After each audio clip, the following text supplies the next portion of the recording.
Um, yeah, oh, it's best if I share my screen rather than just look at it on my own.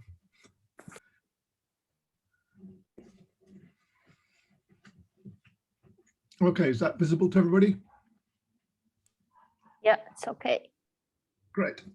Okay, so this is something I've been thinking about for the last couple of years with my student, Natalia Balabanova, who is due to finish her PhD very, very shortly. And so it's how do you adapt the well-known theory of point vortices, which are always on orientable surfaces, to non-orientable ones. And we started thinking about the Möbius band as the first example. And Natasha has also been thinking about the Klein bottle, mostly without me. So let me just begin in case there are people in the audience who don't know what a point vortex is. So this is fluid dynamics, and it's closely related to some of the finite dimensional coadjoint orbits that Cornelia was just talking about, but I'm not going to talk about that unless people want to ask questions at the end. So point vortex is like a whirlpool in the sea. It's where fluid circles around. So you have a point in the middle, and the fluid goes around in circles. And the crucial fact is that the speed of rotation of the fluid elements goes as the 1 over r. From the distance, r is the distance from the center, from the point vortex. So you get a 1 over r decay in the speed. The unfortunate aspect of this mathematically is that this would mean that the point vortex, the fluid has infinite kinetic energy, even in any small neighborhood, because if you integrate the square of the velocity of the fluid over some small region, you get a log, and then when you put 0 in as a boundary condition, you get minus infinity, or infinity anyway.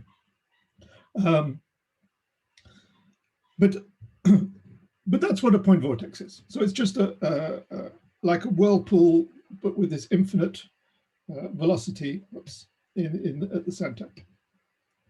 Now you can have a fluid, a perfect, so the sort of fluids we're thinking of are incompressible and non-viscous fluids, so they're ideal fluids. And let me just make a copy of this, because you can have more than one.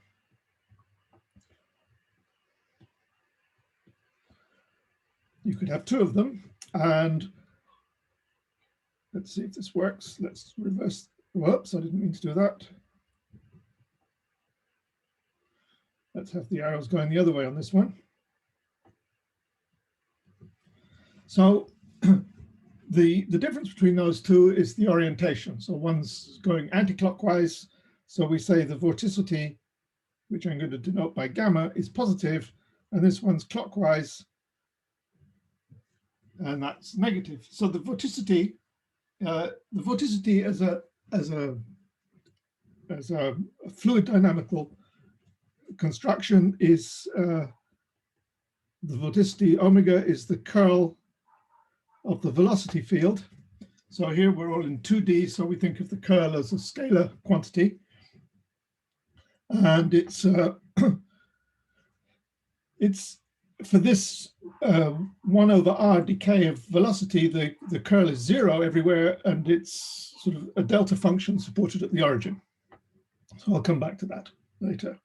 So what happens when you've got 2 vortices? Well, this one on the left here is making all the fluid turn around clockwise, anti-clockwise. So in particular, this is part of the fluid, so it'll move around anti-clockwise because of this one. And this one's moving clockwise. All the fluid is moving clockwise because of this vortex. So this one will be moving around clockwise. And what was noticed in the 1800s by Kelvin and Helmholtz and people that you can just write down a differential equation for the motion of these centers, these point vortices, without having any mention of the fluids. So it's not an infinite dimensional problem. It's not a PDE anymore. It becomes just an ordinary differential equation for the motion of these centers. And in fact, it was noticed first by Kirchhoff, in some famous lectures, that it's a Hamiltonian system. So he managed to write down a Hamiltonian function, which was related to, you might have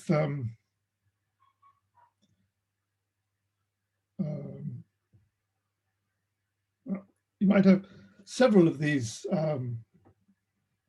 point vortices, and the interaction between them is pairwise, and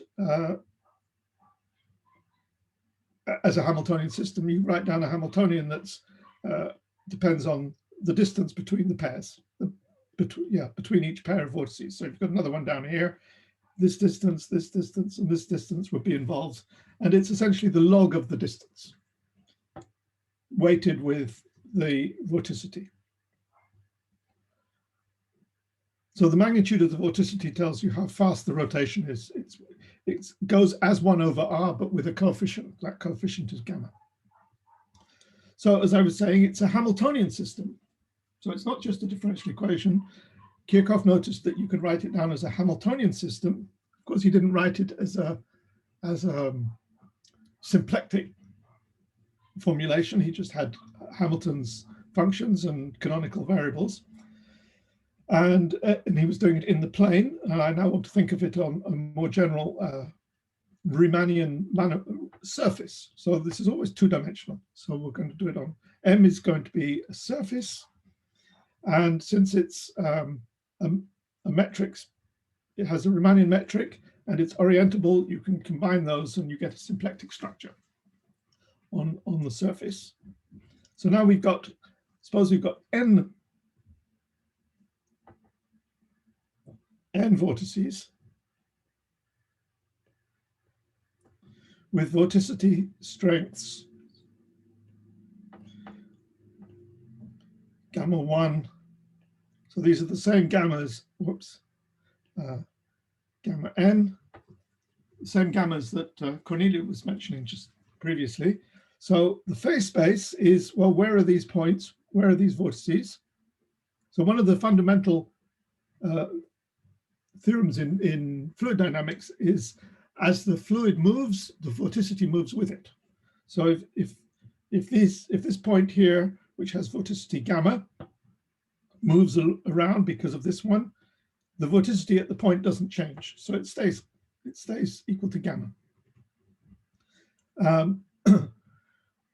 So it just depends on where the point is. So if we say where the n point vortices are, so one for each copy of M, we're going to exclude the diagonal, just like Cornelia did a few minutes ago. So I should have written that in. So that's the fat diagonal or big diagonal, which has any of the collisions.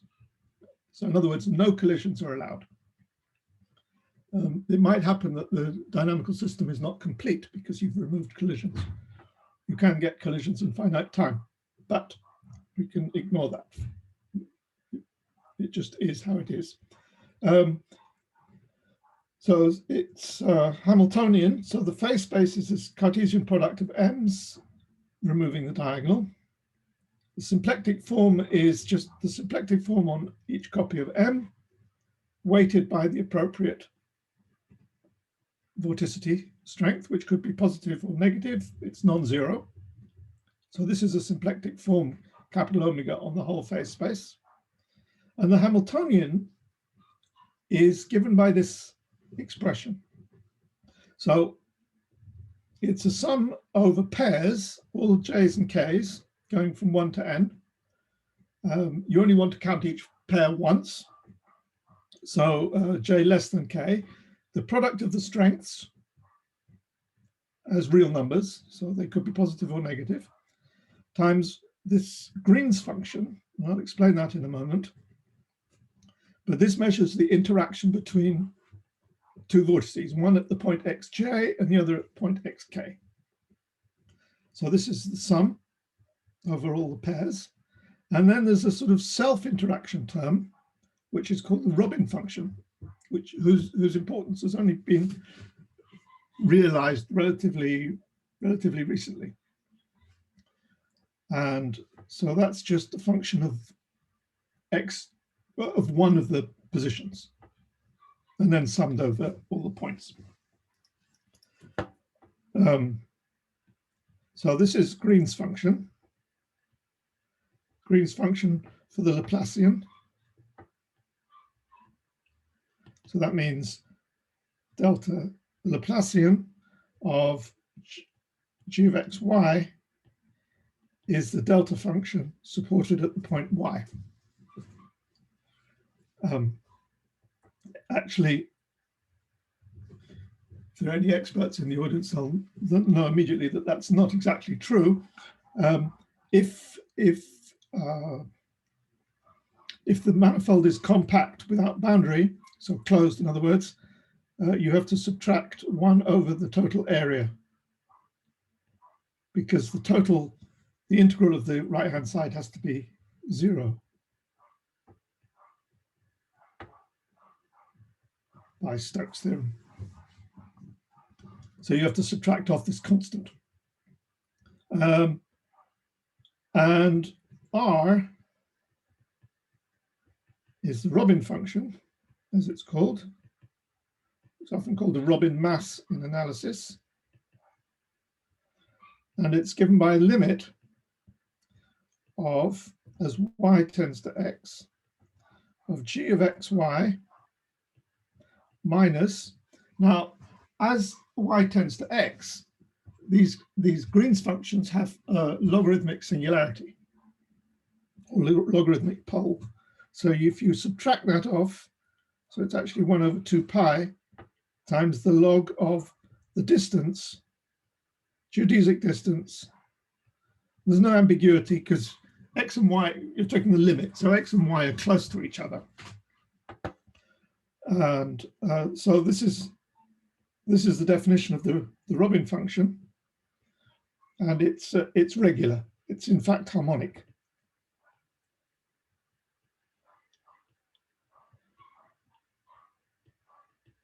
Not always harmonic. Sorry, it's harmonic in the plane and in other settings. So what does all this depend on? So it depends very strongly on the form of the Laplacian, which depends on the Riemannian metric. So in fact, that's the only thing in here is the Riemannian metric. And so the Green's function depends on the Riemannian metric. It'll also depend on some boundary conditions if you've got boundaries, but I'm going to sweep that under the carpet. So this depends only on the metric. So the Robin function will depend only on the metric. So if what should I call it, phi from M to M is an isometry, then G of phi x, phi y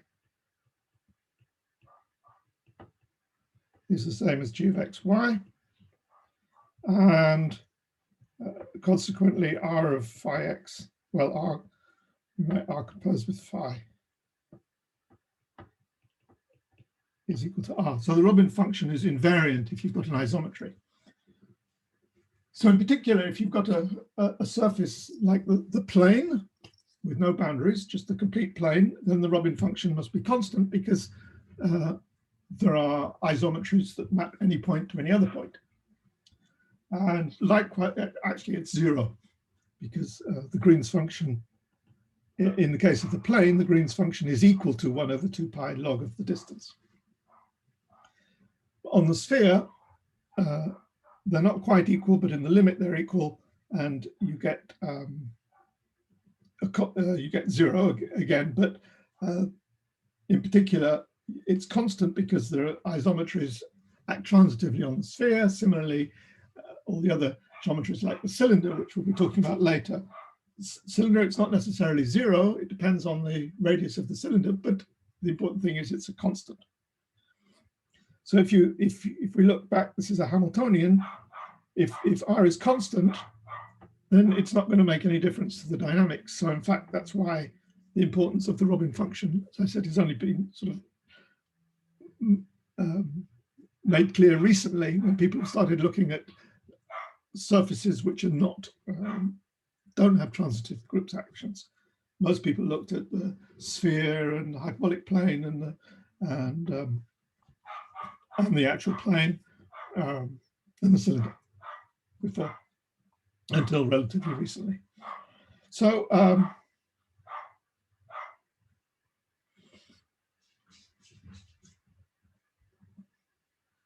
yeah, so you can see quite clearly how the importance of orientation here is. It comes in two ways. One is here you need this symplectic form on the surface in order to define a Hamiltonian dynamics, but also the vorticity.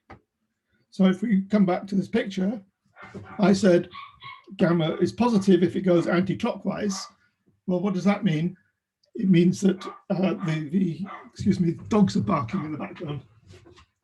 Close my door.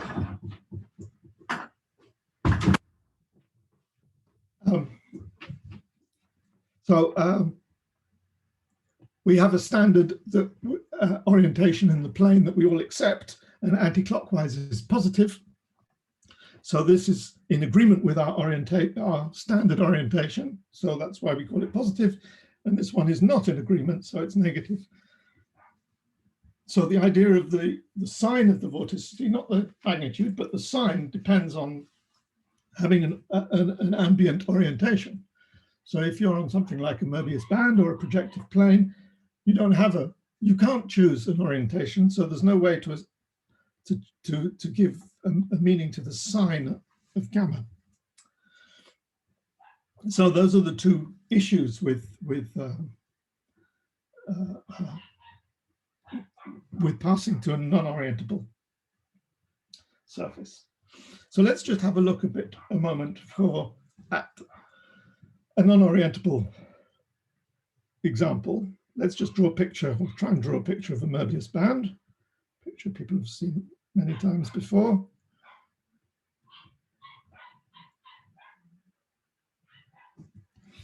Okay, so there's a Möbius band, and let's take a point vortex here, and let's suppose it's going around that way.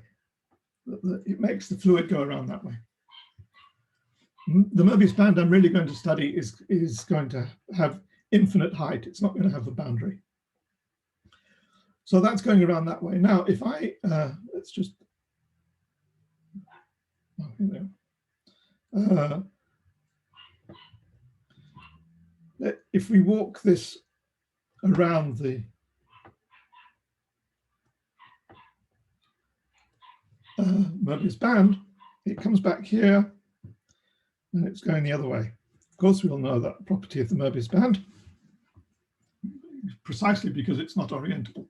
So if we go around a loop, a closed loop, that's almost closed. Let's just take a little bit further and it's closed. So we've taken this point vortex and transported it by volume preserving or symplectic Hamiltonian diffeomorphisms back to here. It'll be going the other way. We go around one of these loops which reverses the orientation, and it's going the other way. So however we might decide to assign vorticity to this point, once we've taken it around, it comes back as the negative of whatever that assignment was. So the crucial key here is when we had an orientable surface, the dynamics depended just on where these points were. So we have a whole load of point vortices and how they interact was crucial to the Hamiltonian. But if this goes around and comes around and comes back here again, it's got the same vorticity. So the interaction only depends on where the points are. So that's why the phase space was just a product of copies of M. But now that's no longer true.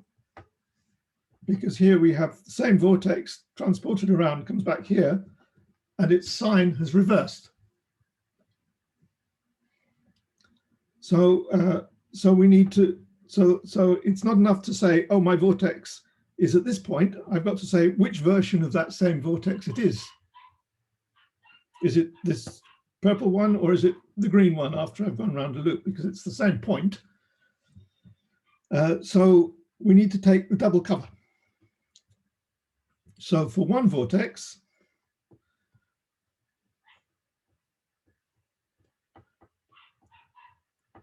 phase space is no longer M, but it's the double cover, which I'm going to denote as M tilde throughout. So it's the oriented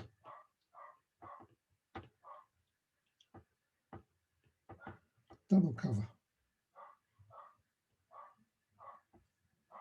So if we've got several vortices, n of them,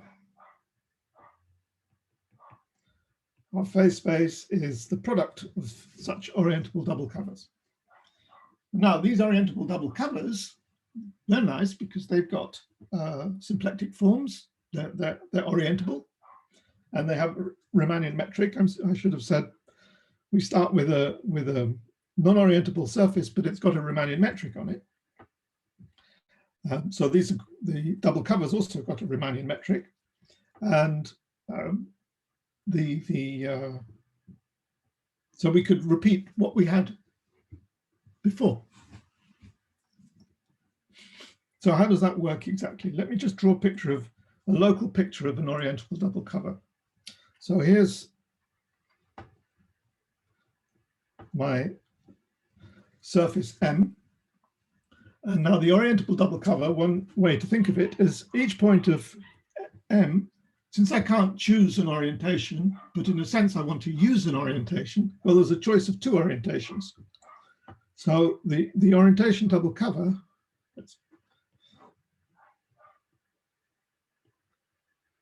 so I'll have a sheet above and a sheet below.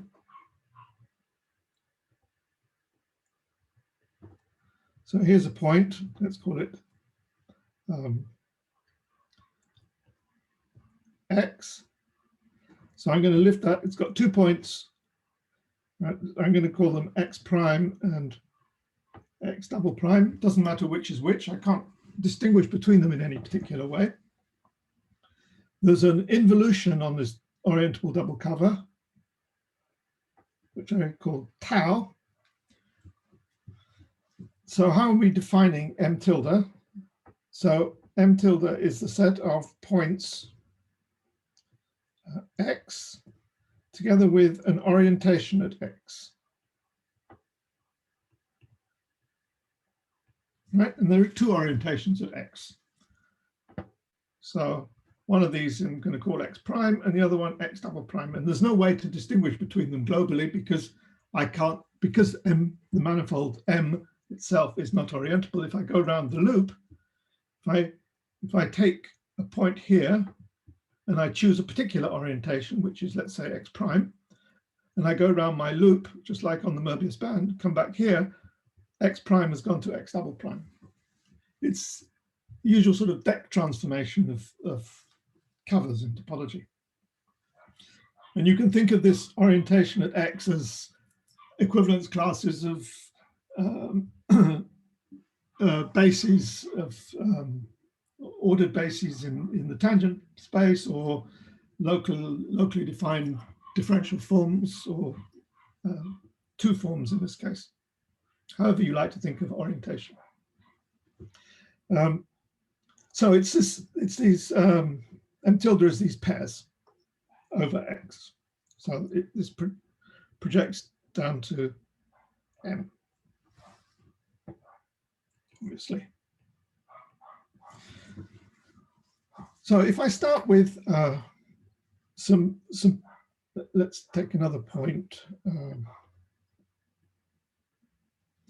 it's two lifts. Now this M tilde is connected. In fact, if you start with an arbitrary manifold, the orientation cover is connected if and only if the manifold is not orientable. So M tilde is connected, and as I said, there's no particular way of distinguishing between y prime and y double prime. So there's no sense to saying these are on the same sheet or anything like that. So that's just an artifact of the drawing. You can do it when they're close together. If you take a small neighborhood of X and say Y is in the small neighborhood, so if you want some limiting procedure as Y tends to X, then you can lift to saying they're definitely on the same cover, the same sheet locally. So now suppose you've got a little bit of vorticity, some fluid flow, and this is one vortex and it's going around that way, and this one's going around that way for sake of argument. When we lift it, it looks just the same. And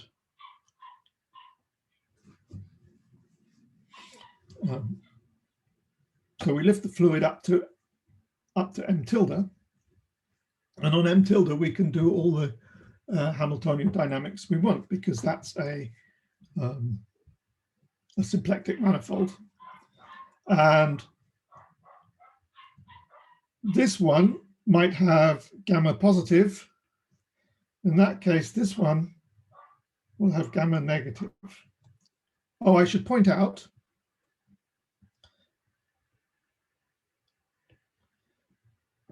m tilde, this X, these pairs has a natural, actually tautological orientation.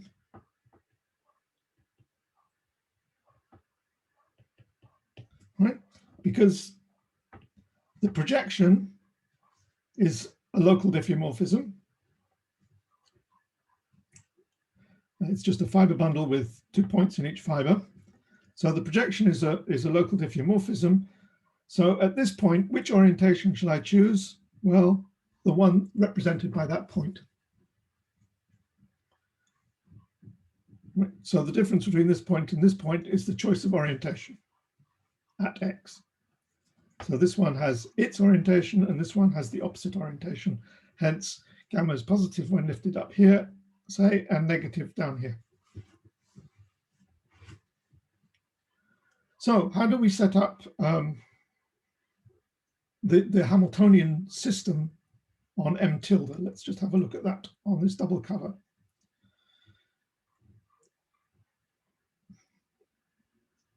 Yeah. So let's think of just having two vortices on m. We've got one at X and one at Y.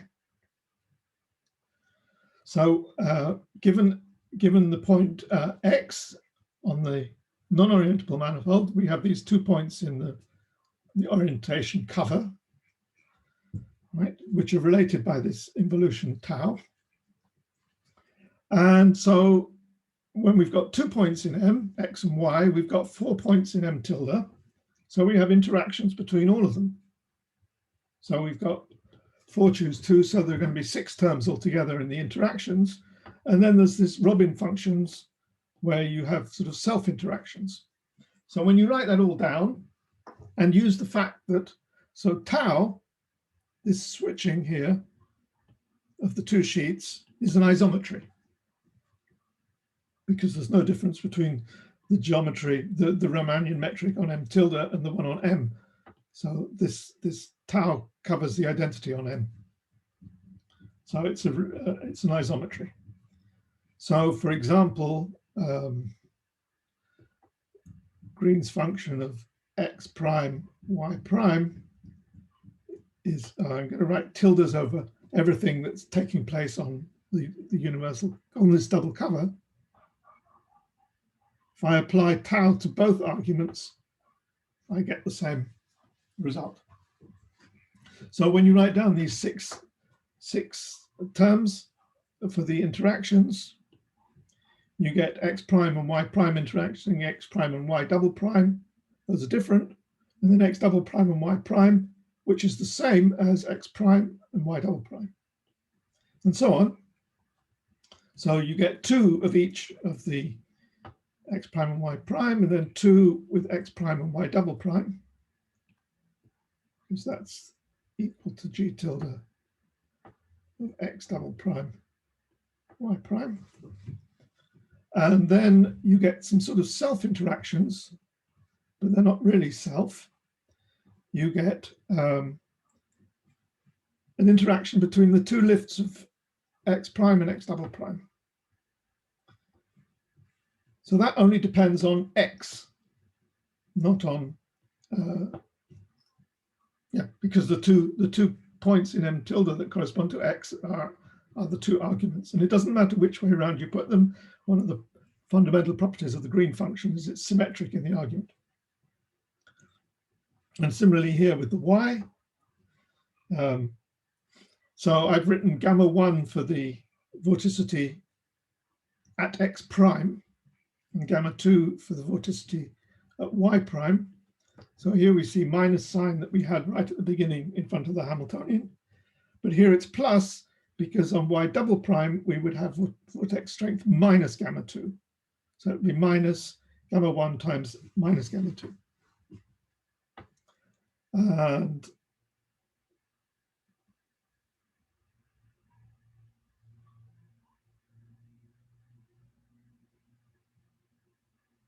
yeah. So this interaction between x prime and x double prime, the 2 points in the same fiber, mapping to x, that interaction will be sort of localized at x. It's not a function of, it's just a function at x. So we will pair it with the Robbins function at x, and similarly for y. So we can define on M a function, a Robin function on x, which is the Robin function evaluated at either of the preimage points on M tilde. That's this, plus the Green's function term for interaction between the 2 points in the fiber. Okay, and the nice thing is this is a genuine function.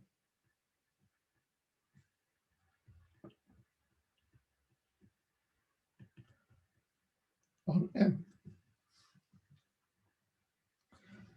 And here, for the Green's function, we can define this quantity here to be the Green's function, because it's what appears here and here. Forget the factor of 2.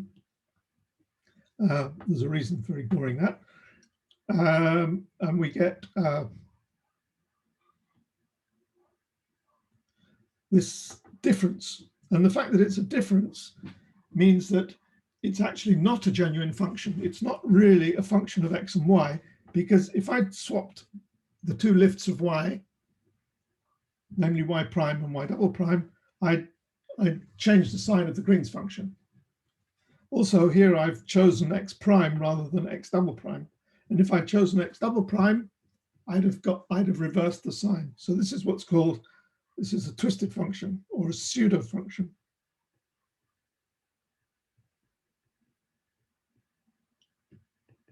In other words, M cross M. In other words, it depends on your choice of orientation.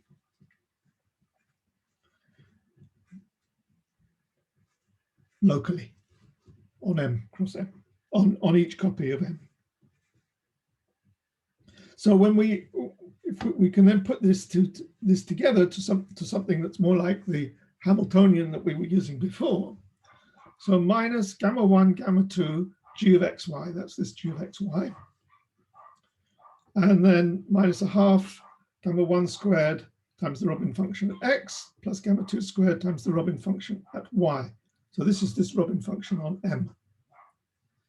So these are all clearly well defined on M. This, as I've said, this function is not well defined on M because it depends on my choice of x prime or x double prime for each, and similarly y prime and y double prime here. But in fact, if I choose x prime, or if I start with x prime and call that strength gamma 1, if I change to x double prime, I also change the sign of gamma 1. Similarly with y, if I change the choice of lift of y, from y prime to y double prime, I would also change the sign of gamma 2. So this actually, it is well defined on M, or on M cross M, minus the diagonal. So one can define a Hamiltonian, but you can't do Hamiltonian dynamics with it because we don't have a symplectic form on M. Right? So we still have to do Hamiltonian dynamics on M tilde cross M tilde.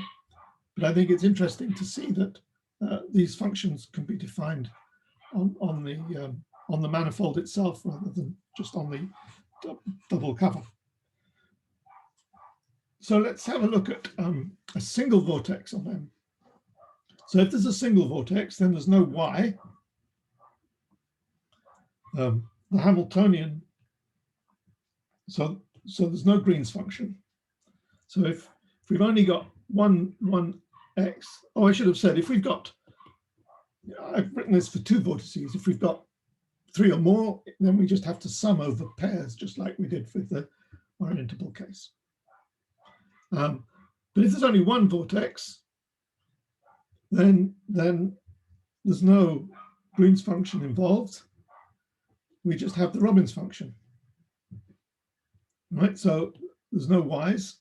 So there's the g tilde of x prime, x double prime, plus r tilde of x prime. So there's the Robin function that we've defined on M.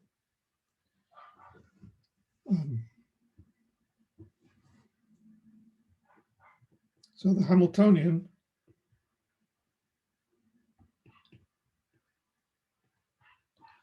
is h of x equals, well, it's a half times this vortex strength squared times the Robin function. But as I said, that doesn't actually tell us what the dynamics is because we don't have a symplectic form. So we have to lift this to M tilde and use that symplectic form.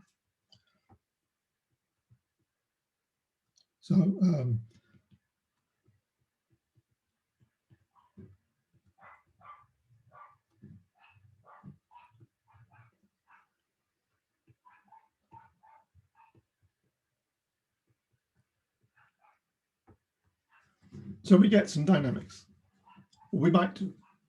So this is the sort of thing. I mean, this is in the non-orientable case, but even in the orientable case, if we don't worry about having M tilde and so on, we've got in general, a non-trivial Hamiltonian function just for one vortex. So if you have a surface whose which is not homogeneous, then the Robin function may well be not constant. So one has some Hamiltonian dynamics given by this Robin function. So, for example, there have been a few papers just recently by a Brazilian group who've been looking at some examples where, for example, an ellipsoid rather than a sphere, a round sphere has the Robin function is constant, but if you take an ellipsoid, triaxial ellipsoid, then the Robin function is not constant. And another paper shows that looks at the Balsa surface, which is the genus 2 surface of constant negative curvature as a quotient of the hyperbolic plane. So the author works out, I've got a list of references at the end. The author works out the Robbins function on this surface and deduces the dynamics. It's very beautiful. But we can do the same. The same is going to happen here in the case of a non-orientable surface, even if the original surface, the double cover, I mean, is homogeneous. So if you've got the cylinder, for example, which I'll write down some things in a minute, then the Robin function on the cylinder is constant because the symmetries acts transitively on the cylinder, rotations and around the circle and translations along the generators. It acts transitively, so the Robin function must be constant. But nonetheless, this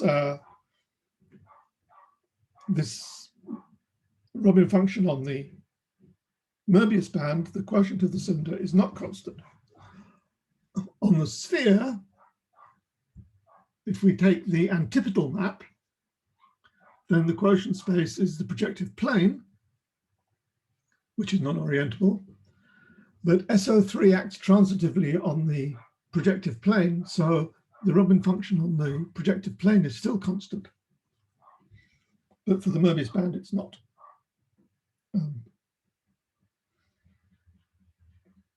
Yeah, so that's what I want to say in general, I think. So let's have a look at the Möbius band. So the Möbius band is the oriented double cover is S1 cross R, the symplectic form. So we'll use theta around the circle and Y as the so-called generators of the cylinder, the vertical direction, if you like, and the omega is this one, and tau is the usual involution on the cylinder that you use to quotient to get the Möbius band. So you increase theta by half a revolution, so pi, and you change the sign of y. So on the cylinder, this is known, the Green's function between 2 points is 1/4 pi times the log of sine squared, half the distance, a horizontal component, plus sine squared, half the vertical displacement. So that's the Green's function. And R tilde, as I said, it's constant. I don't think it's 0. It depends on the radius of the circle. But anyway, it's constant, so we'll ignore it. So then if we take the 2 points x prime and x double prime, or x and tau of x, and substitute into here, we would get 1/4 pi log of cos squared y. So this is the function on the Möbius band. And this is well defined. Right? Y is no longer well defined on the Möbius band. So if we go back to my picture of the Möbius band, so around the middle is the sort of equator, and y would be that coordinate. But as you go around the Möbius band, of course, it comes back as being downward. So there's no, y is not a well-defined coordinate. You can do it locally, but not globally. But cos y, of course, is even function. So it doesn't matter if you change y to minus y. Cos squared, of course, even more even, if you can be even more even. So that's certainly independent of the sign of y. So that's why it's well defined on the Möbius band. So this is the interaction of two vortices, and this is the self-interaction of each vortex. There's also a conserved quantity, which comes from, so on the cylinder, there's rotations about the S1 copy. So there's actually O2's worth of symmetry in the horizontal direction. There's also translations vertically, but the vertical translations are lost when you go to the Möbius band, but we still keep these. So generated by the vector field d by d theta. So the conserved quantity conjugate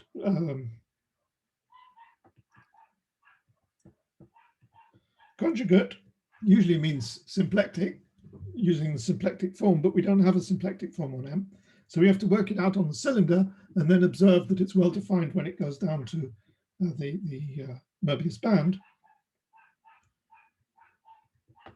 So the symmetry, the killing field d by d theta is phi is gamma 1 y1 plus gamma 2 y2. Now, neither gamma nor y are well defined because you can reverse, both depend on your choice of orientation, but when you multiply them together, it becomes well defined. So this is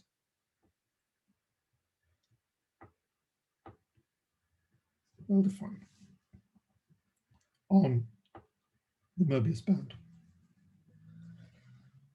There's also the symmetry d by d theta, so one can do sort of symplectic reduction on the Möbius band, because you can fix the value of this quantity and factor by this group. So that's symplectic reduction without having a symplectic form.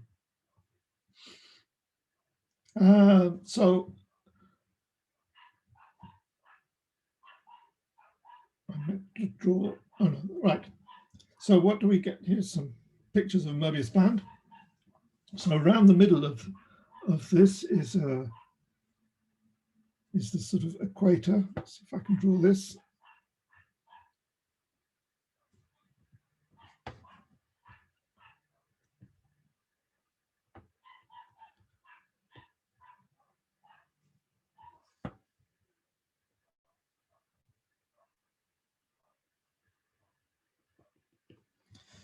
So that's y equals 0. That's the equator of the Möbius band. And if we put one vortex on, so a single vortex,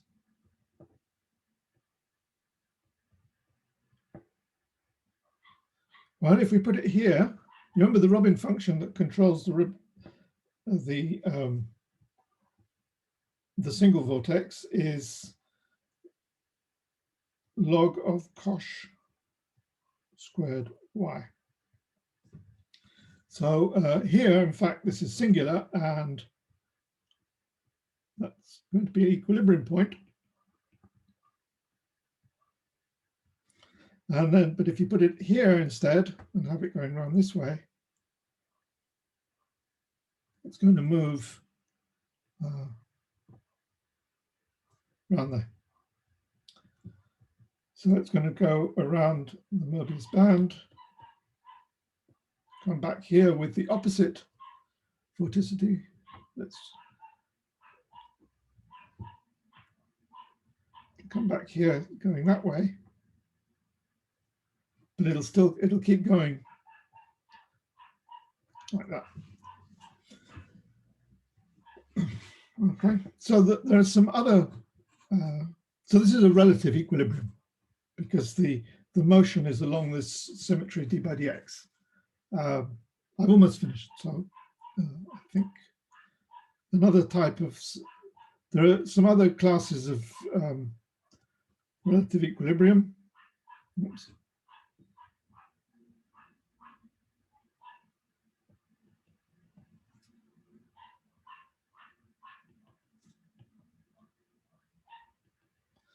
So we can put an odd number, whoops, that's supposed to go the other way.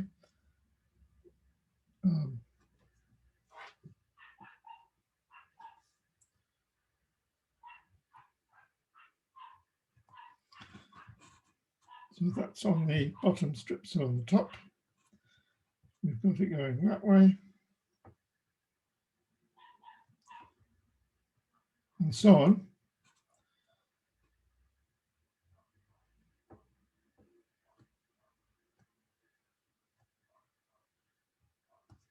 So that if they're carefully placed, and then by an obvious symmetry, so you could translate by, there's got to be an odd number to have this alternating pattern. And as you translate by that amount, and then you reflect in the y equals 0, and you change the sign of the vorticity.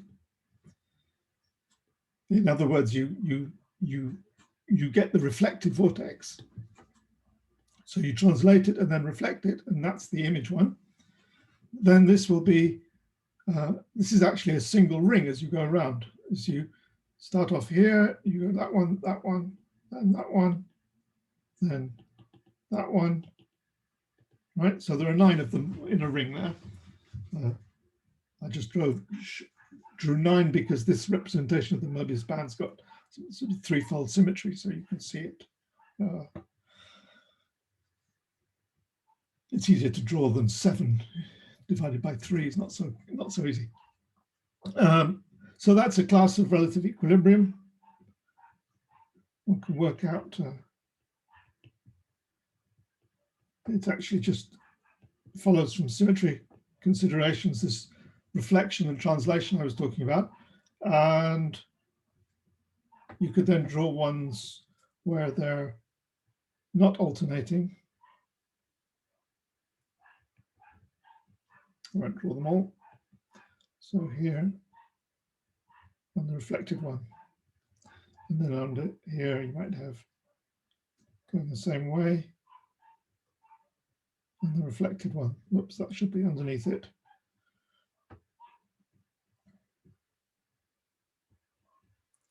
Okay, so these actually are, if you take the universal cover of the Möbius band, you get the plane, and these types of solutions are really von Karman streets for those who know vortex motion. Okay, I think I've finished there. Thank you. Very nice talk.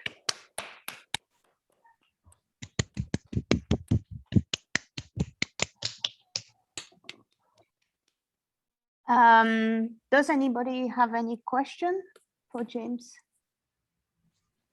Yeah, me, can I go ahead? Yeah. So I understand then that the 2 vortex problem on the Möbius strip is integrable then. Yes, the 2 vortex problem on the Möbius strip, because you can do reduction. Or you have an integral.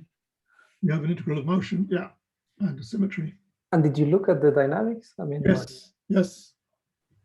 It'll be, so I didn't have time really to discuss that. And so it's, yeah, well, we're trying to finish this paper that we've almost finished writing, so it'll be available soon so people can read it or ask Natasha questions, perhaps better than me.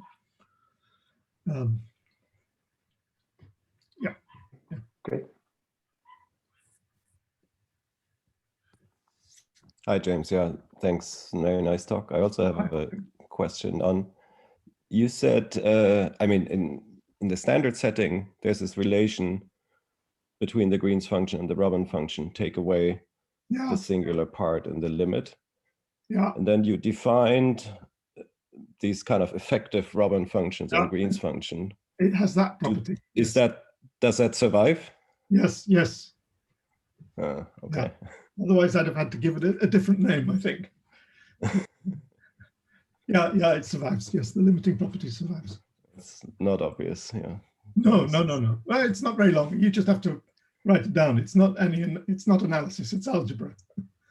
So it's easy. And what about the actual Möbius strip then? I mean, if you make it finite. Yeah, that's a good question. So even on the finite cylinder, I don't know what the Green's function is, but it probably shouldn't be very hard to work out. But I confess my ignorance. I don't know what it is. So I don't know what the dynamics are on the cylinder.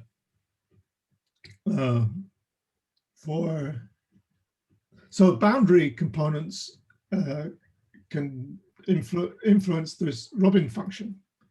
And so even one vortex, right? Just like on a half plane with the x-axis as boundary. So if you take the upper half plane with Euclidean geometry, then a single vortex moves. And with this setup, it's because of the Robin function. And yeah, so I mean, it's usually done by the method of images. But that method of images is almost what we're doing with this non-orientable case. When we've got these 2 lifts, one is a sort of image of the other. It's very close. ideas to the standard method of images in fluid dynamics and complex analysis. All right, thanks.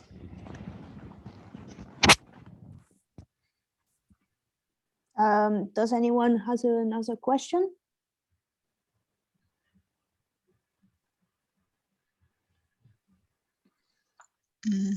Maureen, Yes. I think I got a very silly question. Namely, I mean, James, what kind of functions can actually show up as Robin functions? I mean, is this somehow predefined, or I mean, what kind of limits can there be? I mean, these singular terms, is it always logarithmic, or can it also be something else? Or Well, no, what you've done is you've eliminated the logarithm term. yeah, so my question is the thing always logarithmic, what you have to eliminate, or can it also Yeah, at some point be something else? Well, this is a property of Green's function. I mean, if you've got a Green's function for the Laplacian, then when the points x and y are very close together, you could, I mean, sort of thinking not very rigorously, but the manifold looks a bit like Euclidean geometry, right? They're very close together. So in Euclidean geometry, the Robin function is 1/2 pi times the log of the distance. Okay. So yeah, I'm sure that's true, but I'm not sure I can write down a proof allowing arbitrary metrics. But that's the sort of moral principle. Oh, okay, this, thanks. This function, its properties are fairly well known in some areas of analysis where it's called the Robin mass. Ah, okay, Robin mass. Yeah. Who is actually this Robin? I mean, after who? Is this a mathematician, or is this the bird? I mean, yeah, or Batman's henchman. Yeah. No, I believe he was a mathematician, but I don't know. And he might have been Robin. Okay. So, whoops. Come back. Come on. Right. So as I said here, a list of papers. So just titles, and if you want to look something up, it'll be in the. I'll give these notes to post on the website. I haven't put down the publication details, but we all know how to find papers nowadays. It's much easier than it used to be. So if you look at this paper of Gotto, Ragazzo, and Viglioni, there's quite a lot about Green's functions. And this one by Gotto, Ragazzo, his name was just escaping me while I was talking. This is the one on the Bolsa surface. It's a very nice analysis of that system. The only reason I've put my own paper in here is because this is how we know about the cylinder dynamics, which was relevant to the Möbius band. But this paper of Boato and Euler, vortices on closed surfaces, is a sort of survey of lots of facts known, and they talk quite a lot about the Robin function. So you could see in there, and they also have references to some of the analysis literature about Robin functions. Oh, okay, thanks.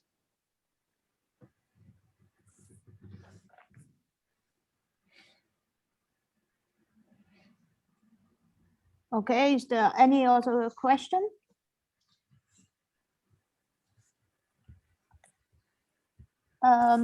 So if not, you can thank the speaker again. Yeah.